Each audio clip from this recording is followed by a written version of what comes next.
This is Social Leopards. I'm Bea. And I'm Beth. A leopard is a solitary creature living in the jungle but often not seen or noticed. Are you a solitary creature trying to navigate the social jungle? This show explores loneliness and the many ways forward. Welcome to Social Leopards. Hello, Social Leopards. Welcome to Season 2. It's so great to be back, and I hope you're having a great start to the year. Absolutely. And we are excited to start this season by video. So if you are listening to us from your favorite podcast app, thank you very much. You can also head on over to YouTube and check out our @social-leopards channel. Your choice. Either is good. And today we're kind of bringing a mailbag to the table. Not a literal one, but a figurative one, to share some of the feedback from Season 1 and in between seasons on a couple of the episodes and how it impacted other people. So first of all, and I'm going to have to look at my laptop a little bit along the way, so bear with me. We were given some additional resources that are web-based that promote social activities. And so I wanted to share those with everybody and make sure that they could take advantage of those. And so I'm not recommending them all. I'm just sharing that they're out there and available. Some of them I have checked out, while others we haven't. So Caution yourself. Yes, I'm kidding. Yes. They're probably great. I can't guarantee that all of them are 100% free. So just come in with that disclaimer. One of the things that we very briefly mentioned but wanted to bring back up was to check out your local library. There are also community centers, churches and synagogues and temples that sometimes will have social events that are appropriate for most audiences. So that was one that a couple of our listeners talked about, going to the library, listening to lectures, or participating in crafting. Things like that, or even taking some classes where they got to interact with other people, just to get out there and about and spend time with other people. Yeah, and usually the websites will list those activities, or you can just go at the beginning of the week on a Monday, and they should have it, like they should have some kind of a, whiteboard that lists the activities for the week. So, but I will say, I think when we check the library websites, they do have a good way of listing all the activities that are coming up, so. Yeah, I know that our local library has a calendar, so yes. We have kind of a little crafting thing once a month that our ladies group on meetup.com, which is another good resource online, just reposts so that people are aware of it and can come and hang out during that event. Yes. So another good site is eventbrite.com, and it's going to be in the show notes. Bright is B-R-I-T-E rather than B-R-I-G-H-T, and allevents.com. And usually there is something for every state, every county, every city. And I think you might have mentioned it, but you can also list by category what specific thing you're looking for, whether it's crafting or singing, like karaoke, or some other kind of thing that you're interested in doing. So you can specifically list the hobby or interest you have, and it'll show you the list of events too. Very good. Good point to make. Another website that we were given by a couple of our listeners was friendmatch.com. I believe that is a subscription website. I have not checked that one out personally, but a couple people were in larger cities, had some good luck there. And then there's also bumble.com BFF app that you can use. Next, and this one was kind of fun and comes with a little bit of story, is nextdoor.com. So by visibly interacting with others who literally live within your community, it kind of opens the door to opportunities to get to know people. So I would say be safe. If you start to interact on nextdoor.com and start to become friendly with someone, meet up at a public place, of course, for a while. And other than that, go have fun. Yeah. Offer to set up like a coffee shop activity or meet up for a local trivia night in your area or lunch on a weekend. I thought that was a pretty creative way to use a very popular website that's out there and active and free. Yeah. So Facebook.com came with a question.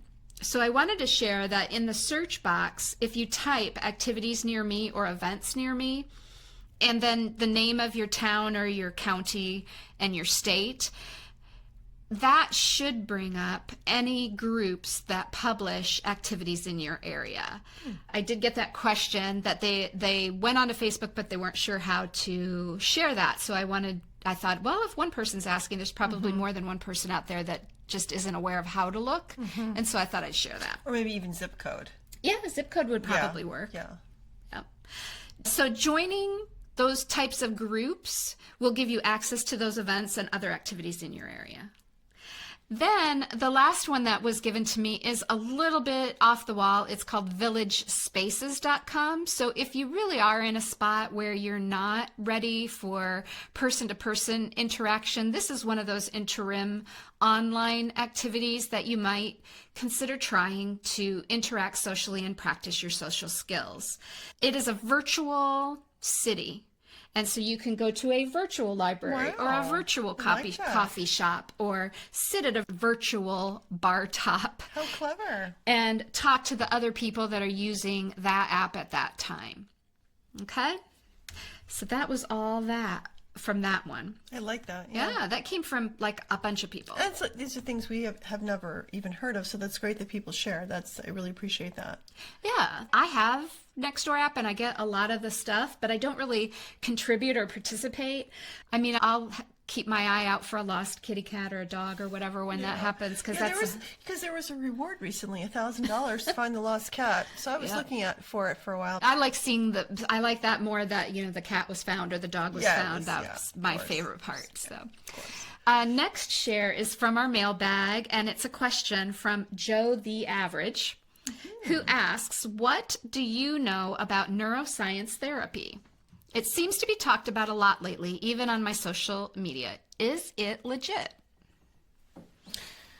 Well, I do think that, yes, I've heard a little bit about it. You have to make sure that somebody who does perform that therapy has a certification, is what we call a neuroscientist. That will be somebody who has a clinical psych degree, someone who has an endorsement in neuroscience, and then you can go online, you can check out their name, you can check out their education and see, the reviews. Are they doing it legitimately? Is this person, a real person? So I would check that out first. But yes, I have heard some people talk about neuroscience therapy for a variety of things like ADHD, addictions. It is a thing. But yes, there are very few people that know how to do it legitimately. So be very careful. Yes, I would agree with that. Neuroscience therapy is legit, people. It's about leveraging our understanding of the brain's structure and function to address various conditions. That is the written short answer. Yes, thank you for that. So the key benefits of neuroscience therapy, according to a social media friend of mine, is that it can provide targeted treatment, unlike traditional therapies that take kind of a generalized approach. Neuroscience therapy focuses in on specific brain circuits and functions, and that precision allows for more effective treatment of conditions like anxiety, depression. It is especially used for trauma and addiction. Yes. Another big word that gets thrown around a lot on the social media sites when you're part of these communities that talk about this is neuroplasticity. So one of the core principles of neuroscience therapy is this neuroplasticity, and it's the brain's ability to adapt and change. So that is, a lot of times the layman's term is rewiring your brain. So by replacing a negative experience with a positive one, that can help to start rewiring your brain.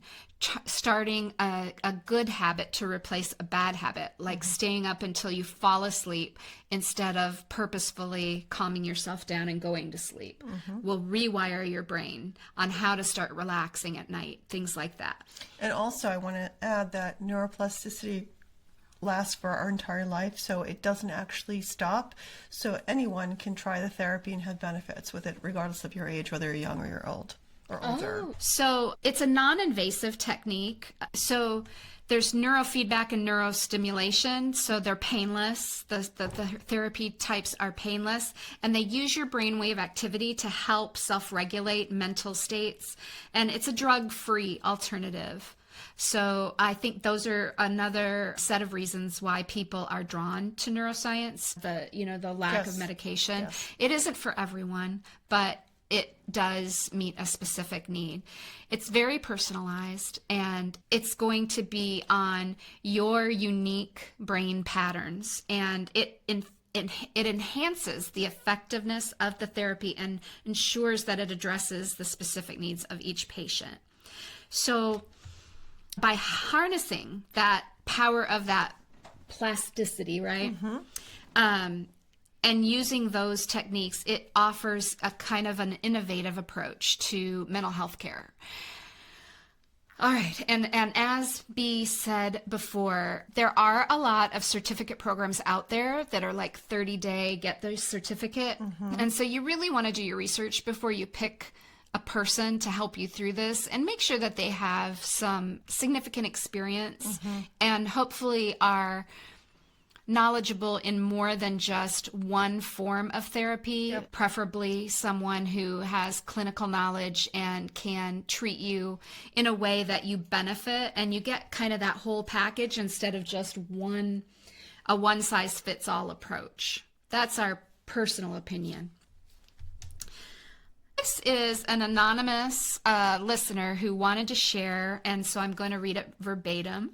I wanted to share how hard it is to hear people ask me for reasons why I'm so quiet, and some who even assume I'm depressed or sad just because I happen to be a little introverted. After listening to one of your episodes, I no longer consider myself shy because I'm not really full of fear about my loneliness, and I wish I did have more friends, and I'm trying to be more comfortable, but I have started working on being more assertive when people ask me this really annoying question. I've been sharing that I'm more of a listener than a talker, and that allows me to really hear what others have to say. I really think as I listen, I observe a lot about other people, and I don't like to interrupt, so sometimes people don't really give me an opportunity to chime in. I thought that was interesting. Yeah. But now I'm trying to think about how to contribute to the conversation rather than being so quiet. I've had a little success by doing the giving good face thing, which is something that we've said many times. Yes, we do that a lot. Smiling and nodding, throwing in an huh or an oh. But that's nonverbal affirmation that you're listening. I mean, so that's important. Right. And then they follow up, strangely, that's working for me. So just an huh, oh, and giving good face, making a difference. So I'm being seen without really risking too much by trying to say anything that would shine a spotlight on me, because I'm totally not into that. Anyway, I'm trying to be a small, delicate flower instead of a wallflower. I like that. That's really cool. Yes, and it's starting to feel more comfortable. Thank you so much for sharing that with us. Yeah. So it's okay to be quiet, right? It is. There are non-social people. There are introverted people. There is no wrong way to be. No, there is not. Yeah. So next up, before I go on, I do have a quote here from Kara Alwell-Leba, who said, "No one is coming to save you, to give you permission, to choose you, or to validate you. This has always been your job. You must love yourself so fiercely and fully that you have no choice but to be strong for yourself, to fight for yourself, to be yourself, and to build yourself." I found that to be a really, really inspirational. It is, and it's very powerful. Yes, but how do you do those things? Exactly. That's the question, right? Yes. So according to what I've been talking to others about and what we have been talking about together as we converse with kind of our community, right? Are to find acceptance within your own self and love yourself every day. And you get to choose your goals, and you get to decide who you are going to be today. The other thing that I think is important is to just turn down the noise. Someone else sending you negative messages, turn it down. Turn down the volume with a goal to turn it off altogether. Their words are not your path. They are giving you an opinion, and that opinion is not the truth. That's true. Yeah. So when you build self-confidence, words from others start to lose their power against you. Yeah, and the other thing I'd like to add is focus. You have to really work on focusing on what you're doing in the moment. If there's, intrusive phone calls that you don't need to be taking at that moment, or text messages that you don't need to be replying to at that moment, then don't. Because I think that's really that we have to have that focus too. I think that another thing that I've seen a lot in social media threads is living your authentic life, right? And one of the risks to living your authentic life is if you begin to live authentically, what are other people around you going to start to think? Maybe they liked that smaller version of you, and maybe your authentic life is larger, right? You're going to lose some friends, I think. Yeah. And you're going to have to ask yourself the question, is it more important for me to live the authentic life that I want, or is it important for me to please these people? Right. And hopefully when you have an authentic life over time, you're going to develop new relationships, right? Oh, for sure. Yeah. Yeah. And Probably better ones. Yeah, I would hope so. And, the goal is to find someone who's going to uplift you and get you at your core. Yes. Like us. Yes. Support each other. Right. How do you prepare for that? What's the game plan? You got to have a game plan to keep it real, right? Here are a couple of our recommendations. So consider a few sessions with a coach. In addition to traditional talk therapy, there are other kinds of coaches out there that are a little less formal. There are relationship coaches. Yes. There are life coaches. Yes. We're soon going to interview a remote work coach. Yes. Right? There's the neuroscience thing, right? And so there are therapists that do struggle with that, and that if you have some anxiety or some past trauma, that might be the way to go. Another person that we're going to be talking with this season is a craniosacral therapist, and they do energy healing. And so if you are of that ilk, where you are feeling like energy and spirit work and breath work and things of that nature would be helpful, there are a lot of options out there. Online mental health communities is another one. And just wanted to note that we will have some resources in our show notes today that lead to a few of those types of resources that might help you on your journey. Some of these resources are completely free, and so be sure to take a look. And if your podcast app does not make show notes available, visit socialleopards.com and you can get a copy of our show notes from our podcast tab and check them out from there. As a reminder, this season we are doing a lot of interviews, and they will start next week with the next episode. Yes. And we're going to have some coaches and some therapists and some other podcasters that do same or similar messaging on their shows. And you never know when the perfect moment of inspiration will come and find you, right? Right. So we're kind of theming this season perspectives on loneliness. So it's a wide range of wonderful individuals who are inspired in different ways, and we're so excited to bring them to you. So I'm going to move on to another mailbag moment, and this time it's from Anne. Okay. And she asks a very interesting question. Why do I love self-isolation so much? Is it a bad thing? I feel the most safe when I'm just by myself. I get very anxious around most people, even my family. The only thing that brings me peace is to be alone. I don't ever want to go near people. I don't want to study or be anybody in this world. I just want to curl up and be quiet. My dad always says that anxiety around others will go away if I spend more time with them. But honestly, people just drain all my energy until I can't speak because I'm exhausted. Why am I like this? Is it even a bad thing? So, Bea, what are your initial thoughts? Well, I mean, typically, if you are so adverse to interacting, I would wonder if you aren't suffering from some possible depression, because that energy piece that she says that she's so exhausted, I would investigate, is she sad? Is this why this retreating into isolation makes her feel more comfortable. Because a lot of people who are sad get very easily overwhelmed, and then they do, feel better being alone. That'd be my initial thought. What do you think? I think that is one definite possibility. I think we've talked about introvert type of personalities and non-social people, but not to that extent. Exactly. And so I think that there's this line, and I don't know exactly where it is, but right. There's nothing wrong with enjoying being alone right. and embracing solitude. Right. Nothing wrong with that at all. That's not what we're saying. Right. But when you're totally isolated from others and you find it difficult or impossible even to interact with others, then that's the danger point. Because we look at what is your life being impaired in some way, and I think it is being impaired.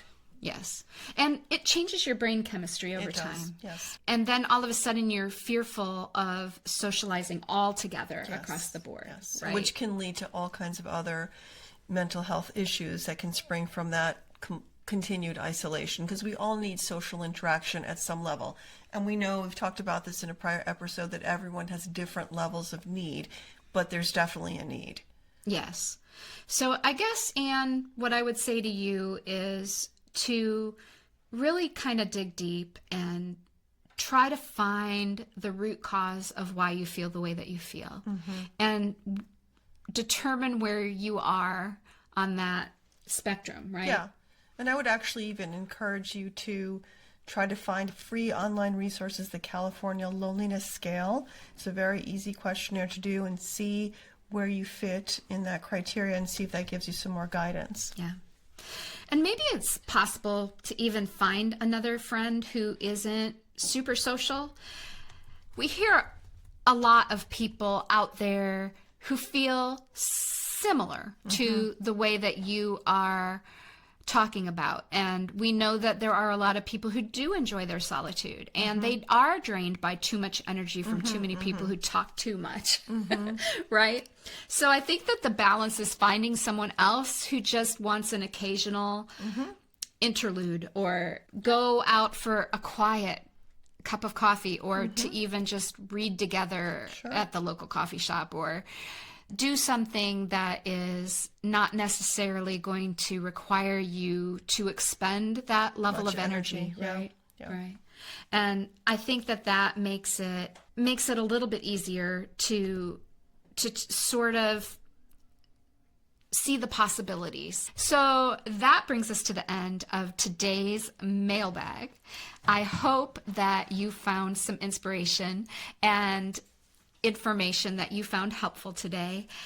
Remember to check out show notes, because that's where all of these resources are repeated, and I will try to link them for you. And let's see, anything else before we go? No, just have a great week. And I'm Bea. I'm Beth. Hey, Social Leopards, don't slink back into the jungle quite yet. We have 2 important messages to share. First, remember to like this episode, drop us a comment, and if you haven't done it yet, follow this show or subscribe to our YouTube channel. You can reach us on social media. You can also email share@socialleopards.com to contact us privately. All links are in the show notes. We love and appreciate hearing from those who listen to the show. Second, we want you to know that this show is not intended to be a replacement for professional therapy. If you are struggling, or if you need to interact with another person, check out the show notes for resources. Thanks for listening.